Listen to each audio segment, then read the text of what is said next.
Okay. Can everyone hear me? All right. Hi everyone. Thank you for joining us today for our second candidate forum with Solomon Rajput. My name is Sierra Samban. I am the events director for the campaign, and I will be your moderator for today. So we had a great turnout last week, and we are very excited to be hosting this event again. Today marks 2 weeks until the primary on August 4th. So a friendly reminder that if you haven't registered to vote yet, today is the first day that you can go to your local clerk's office to register in person. So there's no more online registering to vote, but you can go in person. And if you have any questions about how to register to vote or, fill out your absentee ballot, check out our website, solomonrajput.com, and we have a really helpful handy guide on everything related to voting.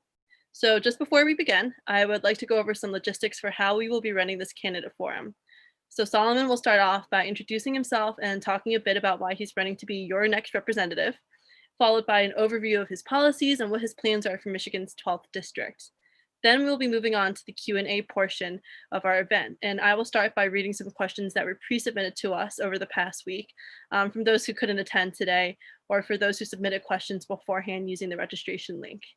And then following that, we'll open up the floor to questions from the audience. So if you're on the Zoom call with us today and would like to ask a question, please use the chat feature to message me. My name is Sierra, I'm the host, and I will go over your question, let you know what order you're in to ask. And when it comes to your turn, you can either ask the question yourself or I can read it for you. So for those of you who are joining us today on our live stream via Facebook, Twitter, or YouTube, feel free to leave questions in the comments section and we will definitely get to those as well. I want to thank you all again for being here. We're really excited to be doing this for a second time. And without further ado, I will turn it over to Solomon.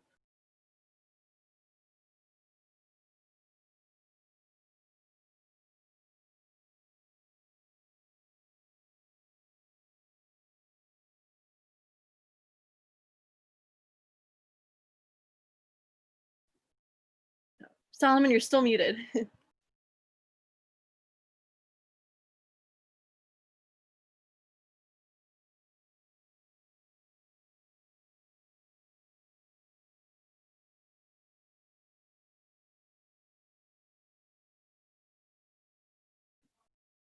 Perfect. Okay, awesome. Sorry about that, guys. I think that there was some weird setting that was not letting me unmute myself, but we got it figured out. So great. Well, thank you guys so much for coming today. I really appreciate it. We do have 2 weeks until the election, which is a crazy milestone for us. It's really, we're in the end game now. We're really excited about these next 2 weeks, about the election. I'm really happy that I'll be able to take time to talk to you guys and ask or answer any of your questions that you have. So thank you for taking the time to be here. Well, so we'll just go ahead and dive right in. So my name is Solomon Rajput. I'm actually a medical student. I'm taking a leave of absence to run for Congress. And when I tell people that I'm a medical student and I'm running, everyone gets like, a medical student? What is a medical student doing running for Congress? It's so weird. How does that happen? I'm like, I get it. It's really not something you see every year, but I think I got halfway to how this whole thing got started. So when I was younger, I was really passionate about politics because I was taking a look at our messed up status quo. And I was thinking, it'd be really great to do something about these big issues. Maybe I'll get involved in politics or government to try to solve some of these problems. But the more I thought about it, the more I realized, oh, wait, actually you can't count on the government to get anything done. They will really never do anything because they're just bought and sold by big businesses. And the more I thought about it, the more I realized that there's no way in heck I want to end up to be show the corporations. So I guess I would have to do something else. And ultimately, I ended up in medical school because it's a way to help people when they're going through really tough time. And I was thinking maybe we can change our healthcare system from the inside out.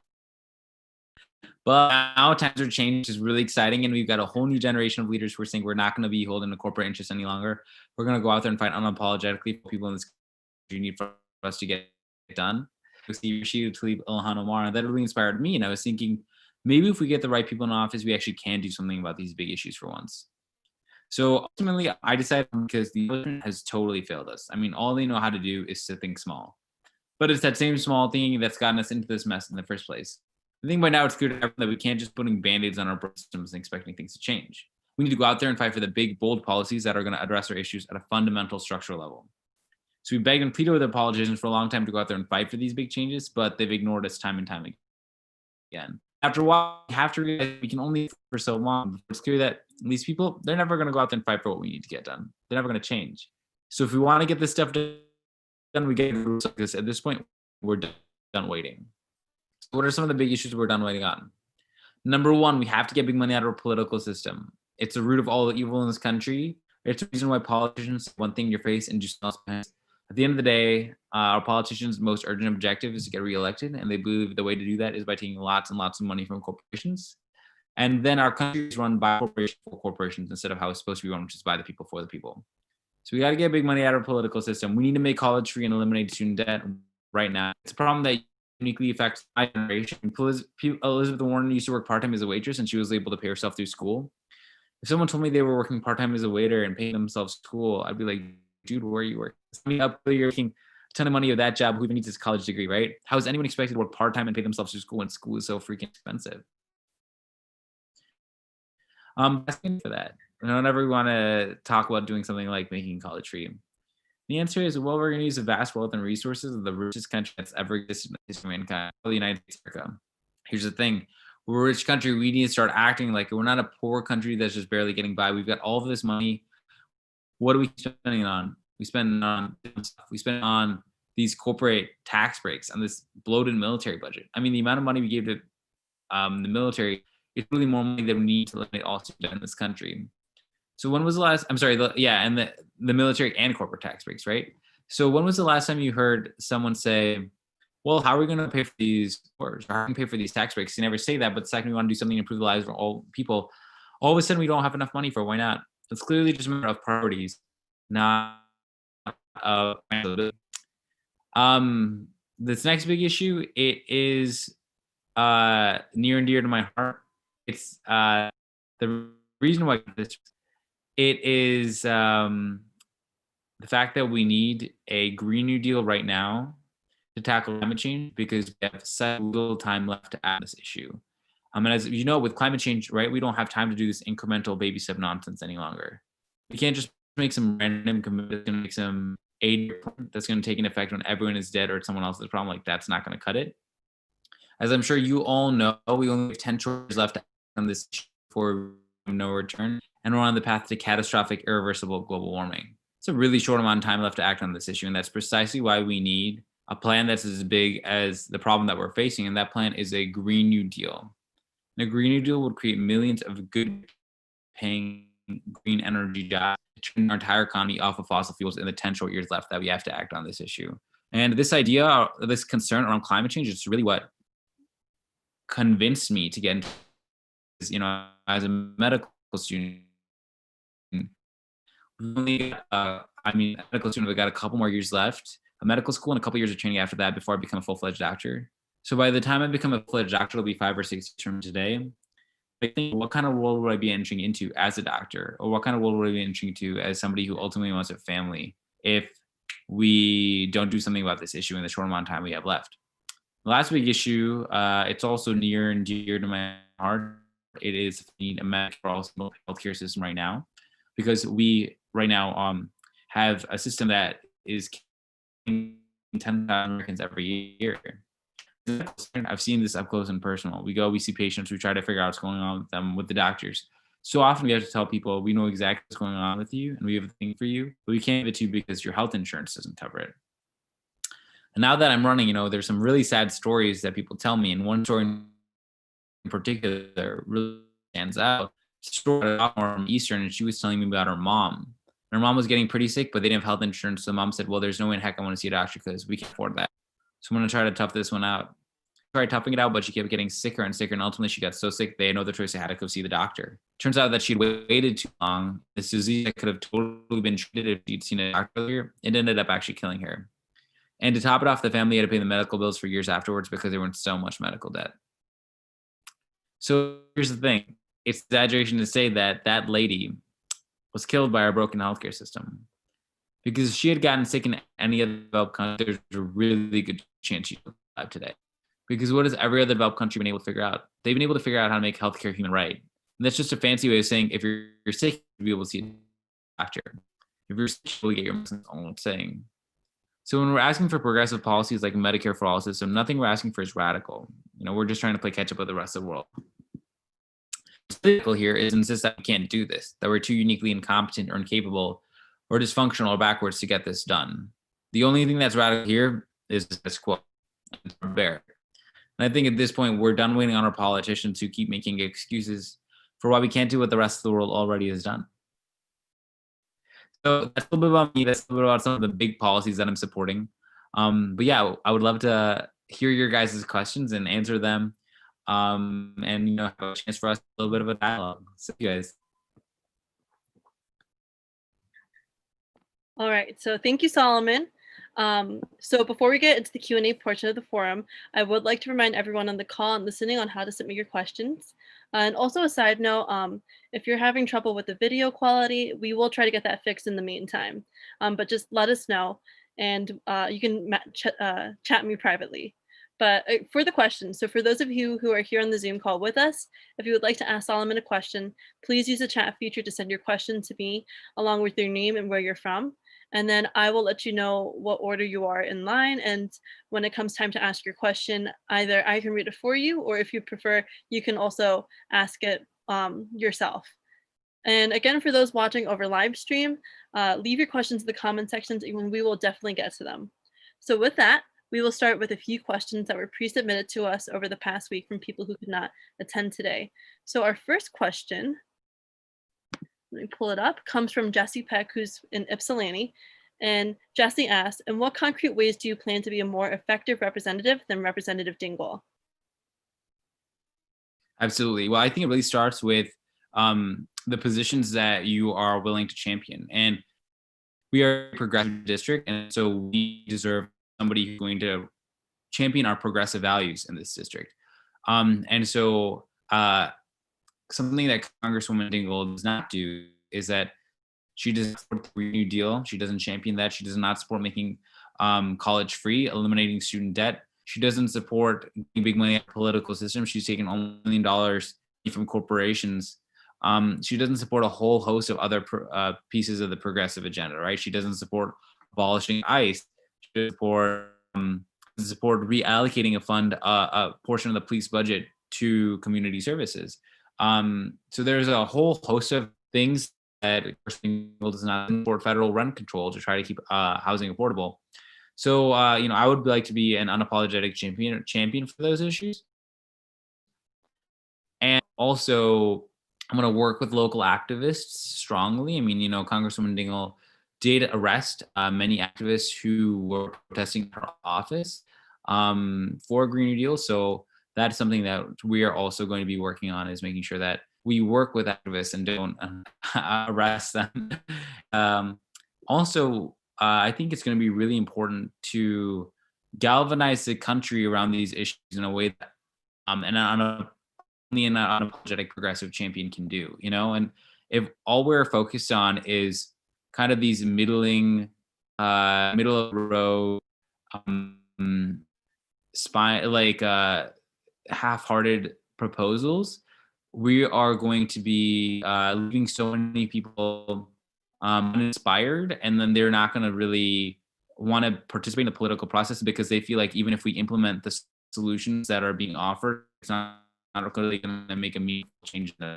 So if we can galvanize the country around these big progressive ideas like the AOC has done, then we can actually put pressure on our establishment Democrats that are in office to get them to support these progressive ideas as well. So those are a couple ways that Congresswoman Dingell and I are different.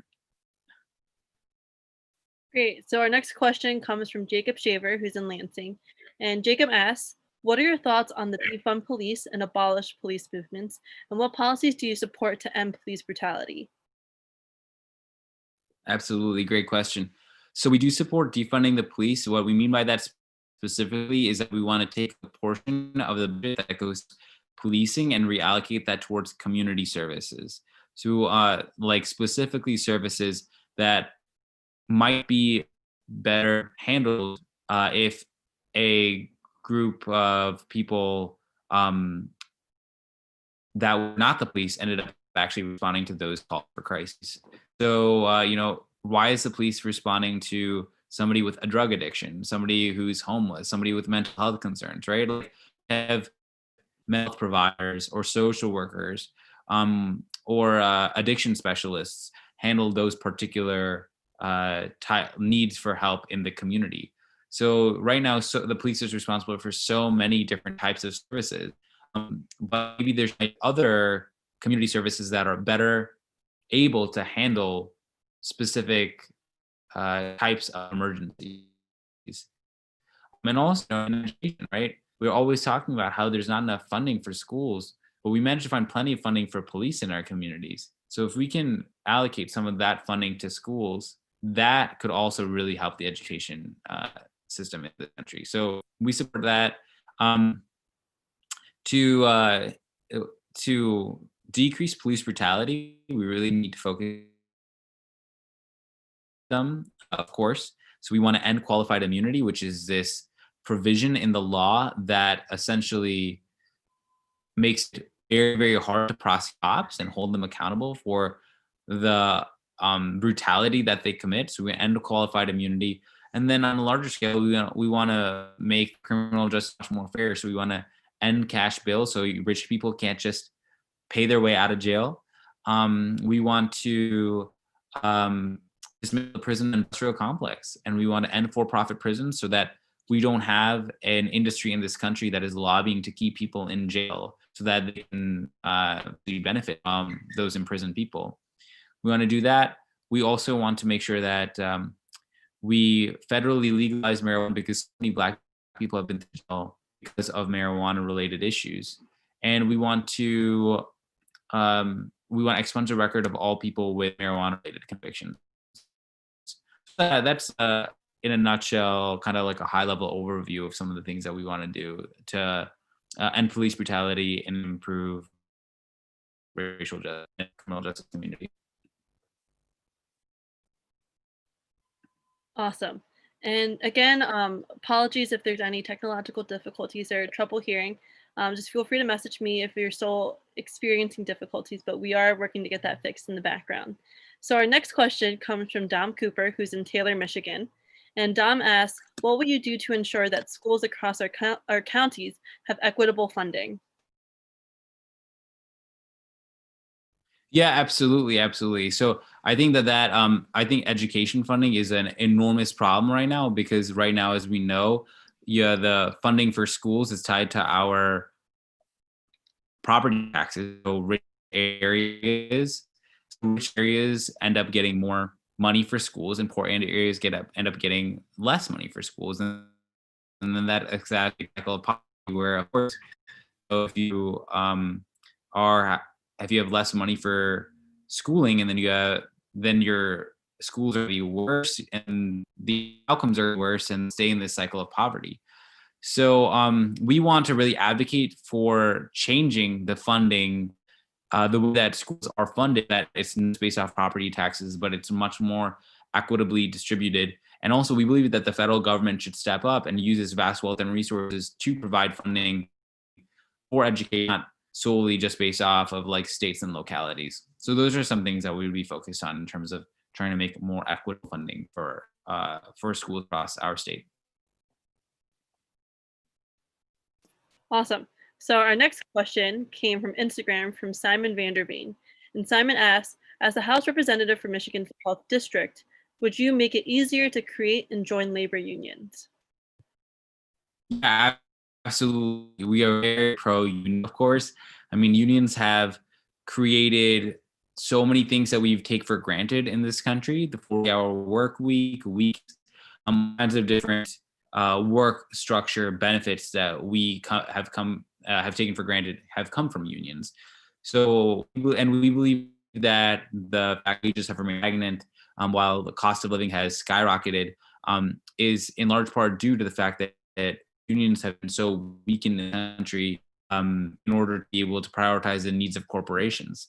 So we support a whole host of policies relating to improving and strengthening unions. So we support repealing the Taft-Hartley Act, which is right now has really weakened unions.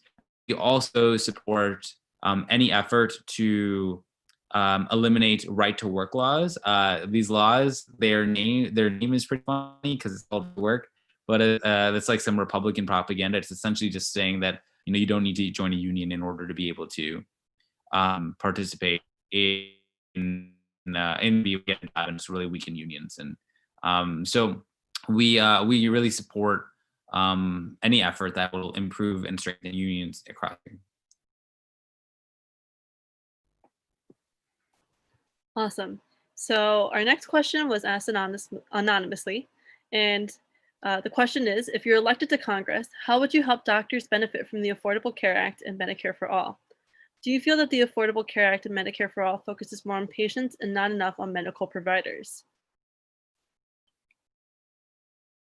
Yeah, I mean, I think that right now in the profession, as a medical student, I've some of the difficulties and the challenges that come with the profession, and I think a lot of those would be alleviated through Medicare for All system. So doctors are getting very burnt out and do not enjoy practicing medicine because so much of their job is around actually dealing with insurance companies.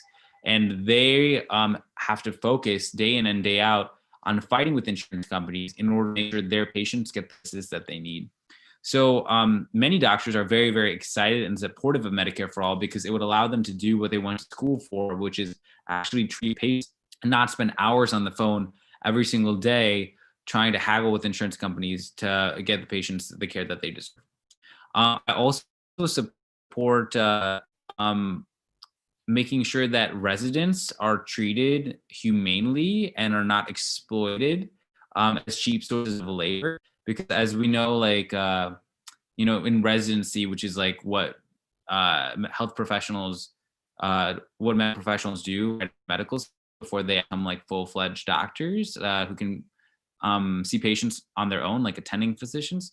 When people are residents and they're in residency, they are exploited and taken advantage of. They're routinely end up working 70, 80-hour work weeks, 90, sometimes 100-hour work, even though they're not supposed to be. And the only reason that they're having to work so much is because hospitals refuse to pay for labor. And so, and like they essentially say like, oh, it's a way to like make sure that people are learning as much as they can. But you can still learn as much as you need to learn without having to work like 80 to 100 hours every single week. So I would certainly support improving. I would support Medicare legislation that would improve the hours that residents have to work, so that it's more humane. Great. So we actually have a question from the audience. So Nazar asks, and Nazar is coming from Ann Arbor. So in or outside of electoral work, especially in relation to your educational background, do you have a vision for organizing medical students against the systemic racism and pro-corporate status quo in the history of medical fields? Big question. I think we start with making sure that we acknowledge that there is racism and very like explicit, like implicit bias in the medical field. In medical training, we talk about a variety of different instances in, the medical community has really taken advantage of the Black community, like trust Black community, and like there's a variety of instances where unfortunately in our history, like Black people were given in order to see like how they would handle them and in order to like test the efficacy of different treatments, which is like heinous and so sad, or just see like how the disease would progress. Like truly absolutely like hateful racist things. So I think it'd be something that's always top of mind. And I appreciate that like in my school and in a variety of other schools that I've heard of, we do spend a lot of time talking about race and racial disparities. I think a lot of racial disparities are definitely because of the fact that we don't have a Medicare for All system, and so many Black people just don't have health insurance. So once we make sure everyone has health insurance, that'll definitely improve the that'll definitely improve health outcomes for the Black community, but there still will be an element of bias in which like doctors are just have implicit bias because they're like implicitly racist. And like, you know, that is something that really just needs to be confronted through a lot of, you know, conversations, dialogue, so that people recognize that like we are treating Black patients differently than they're treating white patients. Great. So we will just be taking a quick several-minute break very quickly, and we'll be right back just to fix the technical difficulties. But thank you everybody for joining us, and we appreciate you just being patient with us. So we will be right back.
Hello, hello.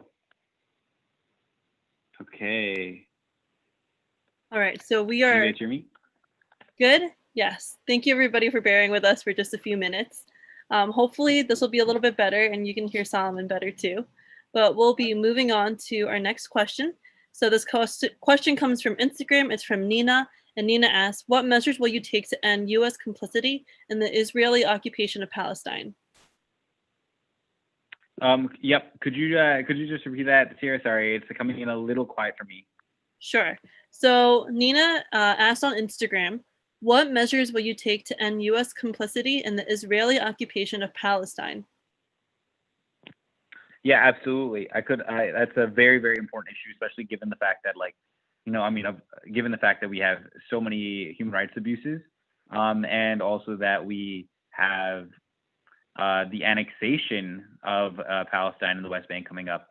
So I think that we really need to let Israel and any government that is oppressing people and oppressing and violating the human rights of a group of people, we need to let that government know that they're on notice and that they cannot expect to receive the benefits that they've been receiving from our country, right? So like we give a lot of aid, we give a lot of funding to the Israeli government, and we should not give that funding no strings attached. If they're using that funding, or if they are taking that funding, but at the same time going around and violating the human rights of a whole group of people, we should tell them that, you know, this funding is not unconditional. It certainly could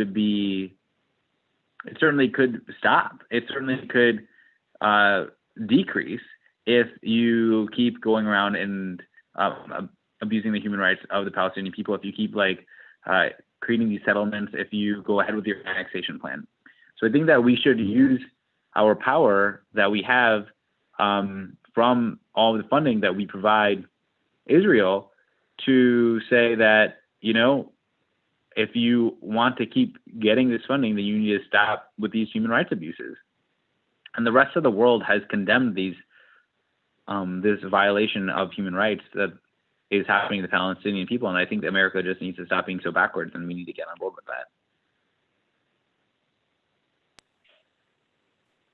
Awesome. So we have another question that was pre-submitted to us anonymously.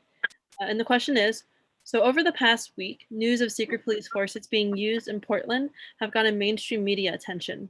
President Trump has recently threatened to send more secret police to major cities like Chicago and even in Detroit. What are your thoughts on how we can keep our community safe, and what more can elected officials be doing to help our communities? You know, I think that we need to stop over policing our communities.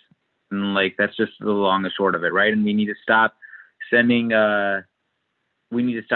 in forces that are not meant to provide protection to our municipalities.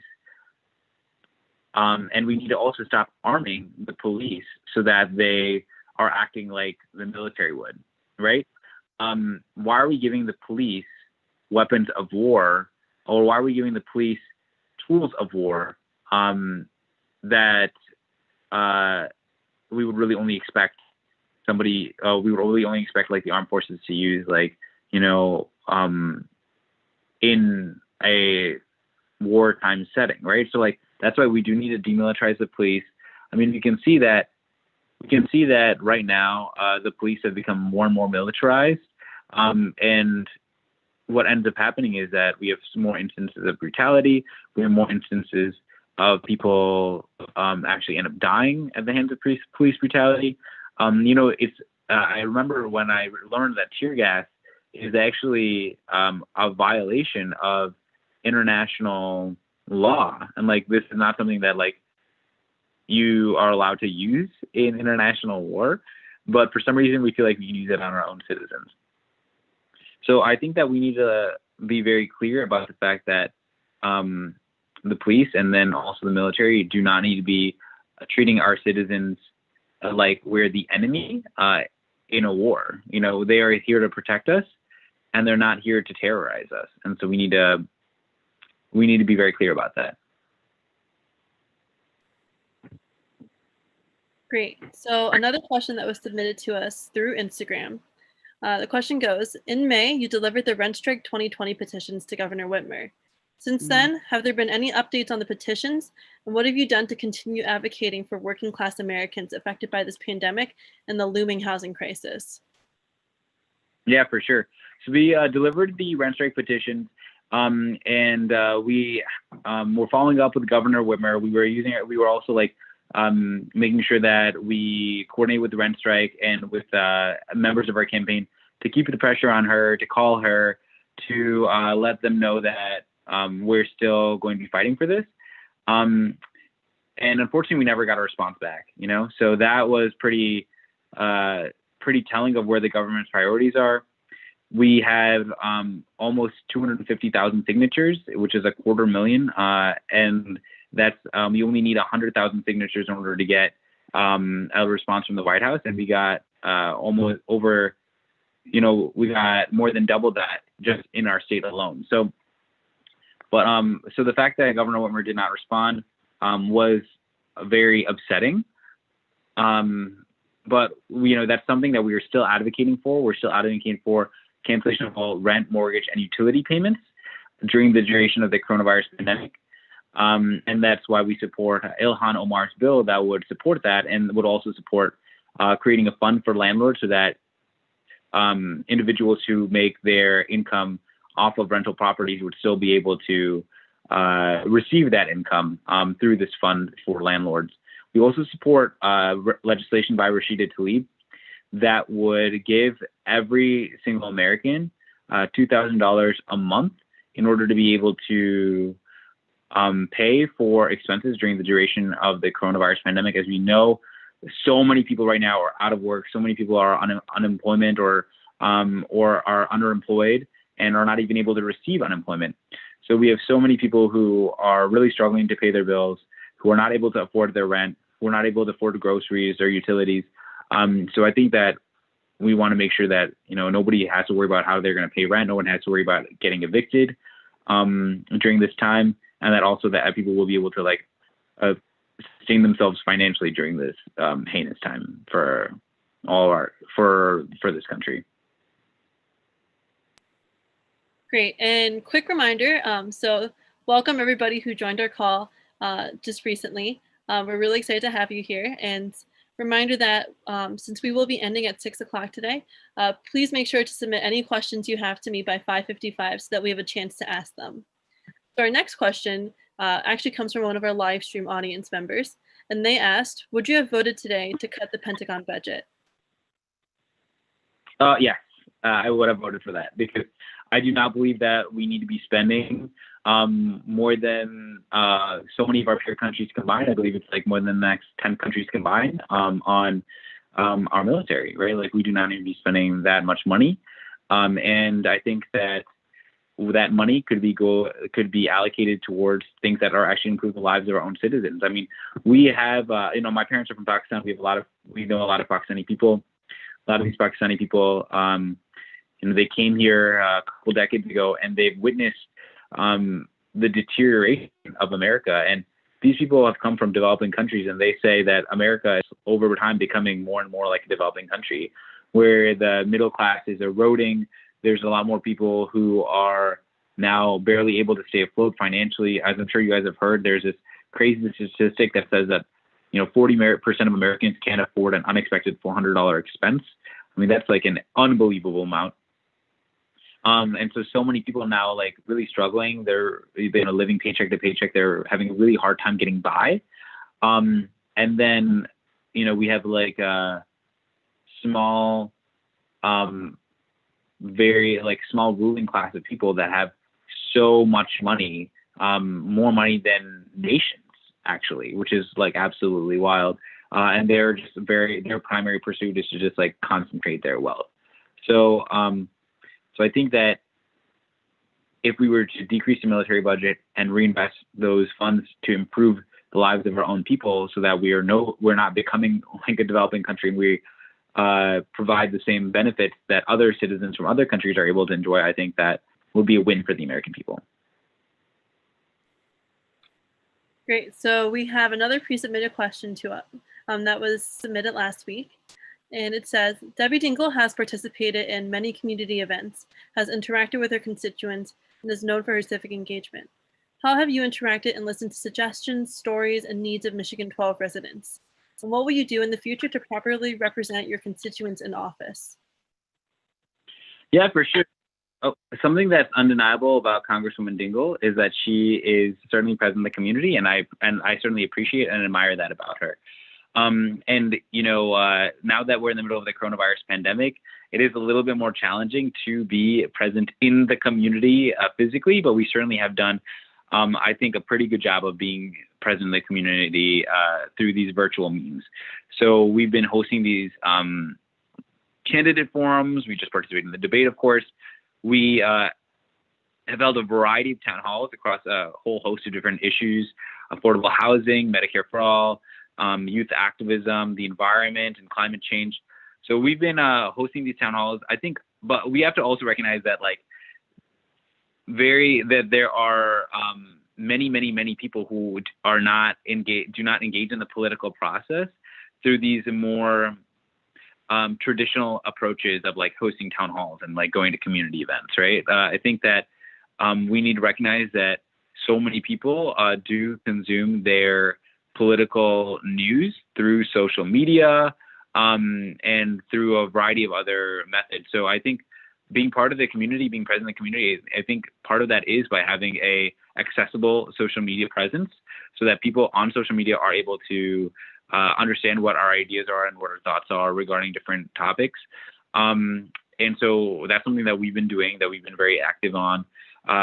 People can always learn more about us through our email list. And we've also, really been aggressively calling people and texting people to let them know, what we're doing and what we can be, what we're fighting for. Something that I'm very proud of is that we have made an unbelievable amount of calls and sent an unbelievable amount of texts during the beginning and middle part of the coronavirus pandemic, letting people know about resources in our area that they can use if they're struggling to pay their bills, or if they need help getting their groceries, or if they need help with finding a place to stay, or if they need to figure out where they can get meals from, and different resources like that. So that's something that, those are all different ways we've been able to stay involved in the community and really help people when they need it. I think also it's really important though, listening is great, but you can be hearing somebody without actually listening to them and acting on that, right? I think it's great that Congresswoman Dingell goes and is hearing what people have to say, and that she's physically there and here's the words, but is she really listening if she's actually not acting on that information? So many people in this district care about climate change. So many people in this district care about college affordability and making college free, and about getting big money out of a political system, about the human rights of the Palestinian people. So many people care about all of these things, but, and people have been very vocal and very loud about that to Congresswoman Dingell, but can we really say that she's listening or she's not acting on that, right? So those are all big issues that I think those are all big issues that I would be advocating for. And I think, I'm just going to be clear. I think if I were elected, my number one job would be to champion progressive change for this country. That's the number one thing I'm focused on. I don't think it's enough to just show up to events and give speeches. I think you really need to be going out there and unapologetically championing and trying to change people's minds and change other elected officials' minds regarding the big changes that you want to see made, not just being a local celebrity and showing up and hearing what words that people say and then not acting on them. So I think that's a pretty big difference from us. Great. So our next question is, what would you do to help military families and veterans who face hardships like unemployment? Yeah, absolutely. I think that's really important. I think the way that we treat veterans in this country is absolutely heinous. The veterans have really given this country a sacrifice that we cannot imagine.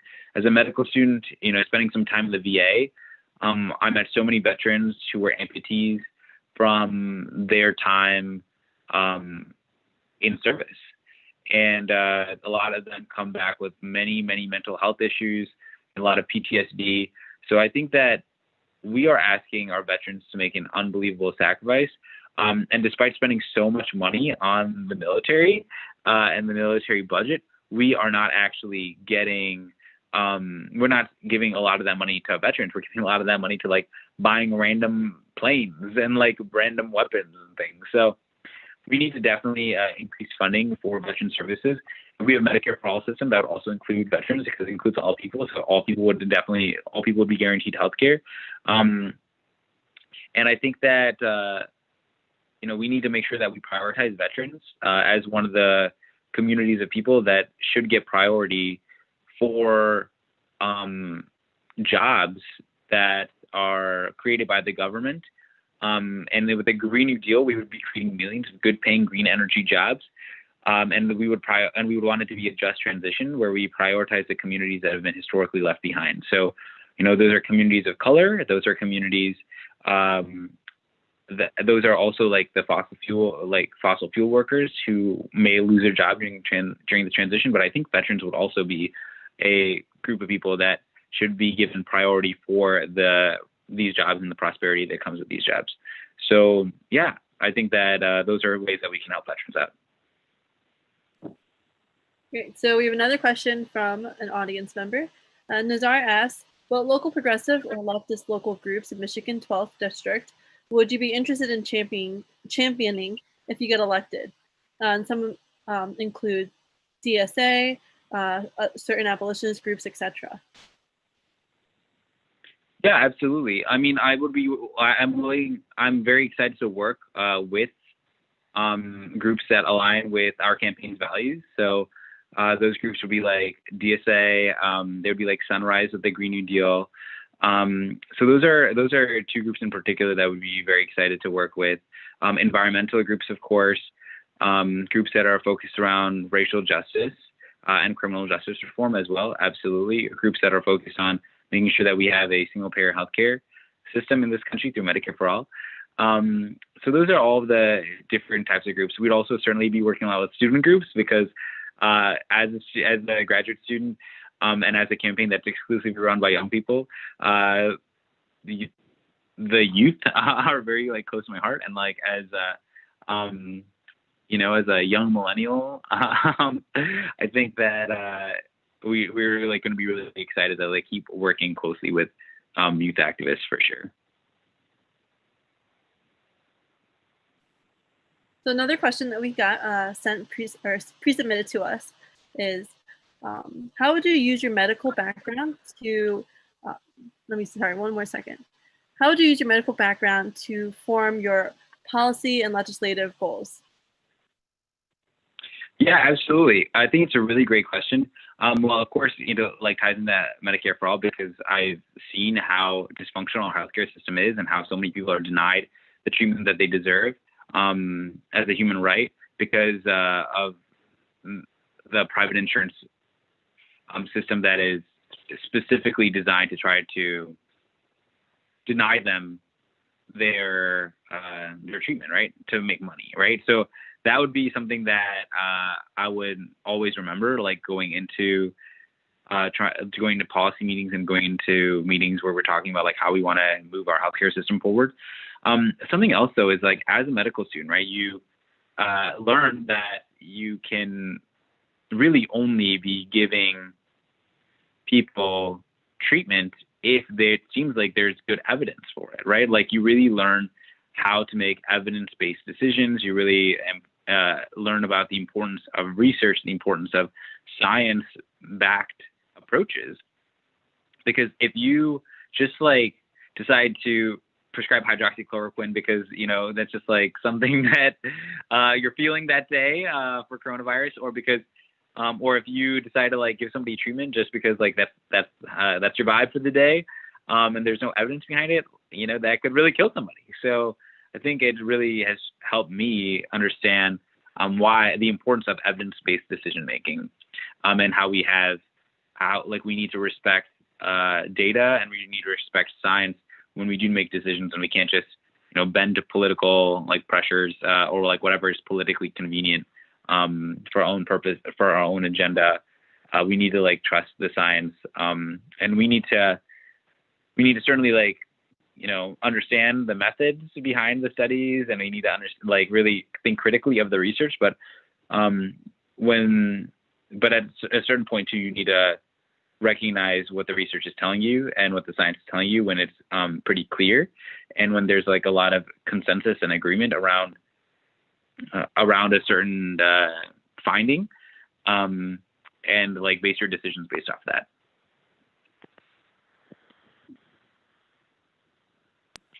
Great. So we have time for one more question, and we're going to wrap it up. Sorry, if my sound is echoing, but yes. So our last question for tonight is, how does your vision for America differ from that of a moderate Democrat like Representative Dingell? Absolutely. So I don't believe that moderate Democrats like have much of a vision of America that is very different than where we currently are, right? So like progressives want to completely remake this country. We want to transform this country to be like so that we can catch up to the rest of the world, so we don't remain radically backwards like we are right now. So what we want a Green New Deal that will create millions of good-paying jobs to transition our entire economy off of fossil fuels in 10 years, right? That's what we want. We want to make sure that everyone has healthcare in this country through Medicare for All. We want to make sure that everyone can go to college for free. We want to make sure that we have no money in our political system, that we have racial justice in this country. That's what we want. And we want those. And so how we're going to do that is by fundamentally changing the structures that exist in our country. We can't just what moderate Democrats want. Their vision of this country is essentially mostly the same. Like with Joe Biden, he's saying like nothing will fundamentally change. With just like putting a couple band-aids, like patching a couple things up, they think that this country is pretty much good, just like 95% good. Like we just need to tweak a couple little things. And that is, I think, the biggest difference. Like progressives and the vision that our campaign has for this country is that it will be like dramatically different so that we can catch up to the rest of the world. Whereas I think moderate Democrats like pretty much want us to remain radically backwards, but just like, you know, with a couple flourishes here and there. That's kind of the big difference. Great. So with that, we have reached the end of our Q&A session, and we are about to wrap up our candidate forum. Again, want to thank everybody for joining us today. Whether you're here with us on the Zoom call or if you're joining us through one of our live stream platforms. But we really appreciate everyone's support and joining us today. And there's only 2 more weeks until the elections. So remember, if you're not registered to vote, go out there and register. Check out our Facebook page for any updates, and also our website, solomonrajput.com, if you'd like to find out more about our policy platforms. And also, if you have any questions about voting, we have a really helpful handy dandy guide. And with that, I would just like to thank you all again for joining us. Thank you guys so much. And please, go to solomonrajput.com to take a look at our policies. And also make sure if you want to support us in this campaign and join this progressive effort so that we can get somebody who is progressive to represent our progressive district, please consider voting for us in the election, and please consider voting absentee so you can vote safely. And you can figure out how to get an absentee ballot at solomonrajput.com/vote. All right. Have a great night, everybody. Thank you. And 2 more weeks. Hey, Bye, you guys. everyone. Thank you, guys.